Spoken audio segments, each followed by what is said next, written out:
Guys, welcome to my channel. আজকে তোমাদের দেখাবো যে আমরা কোথায় যাচ্ছি আর আমরা কি খাচ্ছি আর আমরা কি করছি। তো চলো ব্লগটা শুরু করা যাক। এখন হচ্ছে রাত 8টা বাজে আর 8টার সময় আমি ফটাফট ঝটাপট দোকানটা বন্ধ করে চলে যাচ্ছি কোথায় দেখো, বাইকে। আর কিছুক্ষণের মধ্যেই আমরা পৌঁছে গেলাম একটা ছোট খাটো শপিং মলে। আসলে আমরা তো অনেক ধনী ব্যক্তি না যে অনেক বড় শপিং মলে যাব, তাই চলে এলাম ছোট্ট একটা শপিং মলে। এটা হচ্ছে ডি-মার্ট। তো এখানে সবকিছু পাওয়া যাবে, সংসারের সব যাবতীয় জিনিস পাওয়া যাবে এবং তোমার জামা কাপড় বলতে যত যা আছে সবকিছু এখানে পাওয়া যাবে। আর আমাদের কিছু কিছু জিনিস নিতে হবে ঘরের জন্য। আর আমাদের এই যে বাপ বেটি দেখতে পাচ্ছ, এই বাপ বেটির জন্য জামা কাপড় নিতে হবে। চলো কেনাকাটা শুরু করে দিই। এখন লিফটের জন্য দাঁড়িয়ে আছি, আমাদের ফার্স্ট ফ্লোরে যেতে হবে কারণ ফার্স্ট ফ্লোরে হচ্ছে জামা কাপড় পাওয়া যাবে।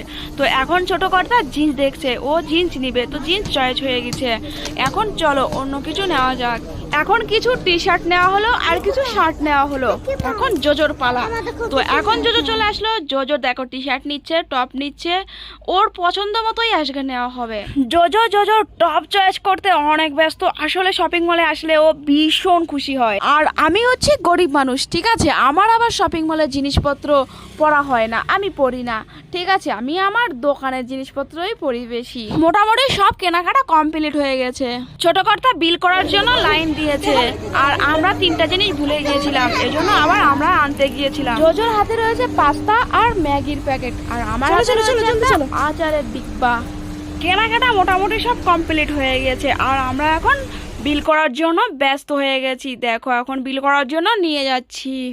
পাশেই দেখা যাচ্ছে প্রচুর টয়েস রয়েছে। জোজো টয়েস না নিয়ে যাবেই না, তো ওকে একটা টয়েস কিনে দেওয়া হলো। আর দেওয়া হলো একটা জলের বোতল আর একটি টিফিন বক্স। আর আমি বেশ কয়েকটা জলের বোতল কিনে নিলাম এখান থেকে। আর এখন বিল করার জন্য আমরা কিন্তু লম্বা লাইনে দাঁড়িয়ে আছি। বিল করার শেষে আমরা বাইরে বেরিয়ে এলাম। এখন আমাদের ব্যাগে সবকিছু ঢেলে আমরা চলে এলাম। তো আসার পথে আমরা দেখি জয় মা কালী মা কালীর পুজো হচ্ছে রাস্তায়। তো আমরা দাঁড়িয়ে কিছুক্ষণ দেখলাম। এখানে দেখো প্রচুর ভিড় জমিয়েছে আর এখানে মায়ের পুজো হচ্ছে। আমরা এখানে দাঁড়িয়ে থেকে বেশ কিছুক্ষণ দেখলাম আর দেখা যাচ্ছে আমরা কিন্তু একটা রেস্টুরেন্টে চলে গেলাম। আর এখান থেকে আমরা কিন্তু রাতের খাবারটা খেয়েই ফিরবো কারণ আবার ঘরে গিয়ে রান্না করতে হবে। এটা হচ্ছে বড় রকমের একটা চাপ আমার, ঠিক আছে, কারণ বাইরে থেকে ঘরে গিয়ে তারপর রান্না করতে সব থেকে বড় কষ্টের একটা কাজ হয়। আর মাঝখানে আমরা কিন্তু একটা সেলফি তুলে নিলাম।